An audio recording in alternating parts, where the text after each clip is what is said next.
Welcome to Kenton Teaches. Enjoy the video. You begin by protecting yourself and the floor. Put on gloves, goggles, and an N95 mask, and lay a drop cloth under the Jali Door. Start with a small test area so you know how the paint responds. Apply a thin coat of gel stripper or direct the heat gun at low to medium setting about 2-3 inches away. Once the paint softens, use a plastic or brass scraper to lift flakes. Work top to bottom to avoid drips and make progress visible. Once the bulk paint is off, you'll hit the detailed jolly where crevices hold residue. Alternate heat and stripper. Reapply gel for 10-15 minutes or use short bursts of the heat gun until softened. Then pick with brass brushes and wooden or plastic picks.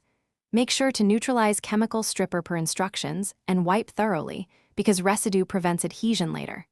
After that, sand with 220 grit for a uniform surface. Make sure to sand along. To finish, choose primer for repainting or an oil-based finish to highlight the wood.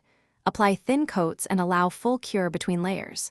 If you see dark tannin stains, treat with an oxalic acid solution before priming. Once dry, sand lightly and reclean. If some paint remains stubborn and won't soften, repeat targeted stripping and avoid aggressive scraping that damages lattice.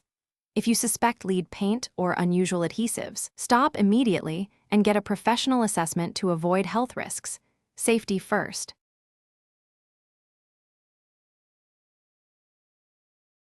Thanks for watching. Please subscribe if this video was helpful.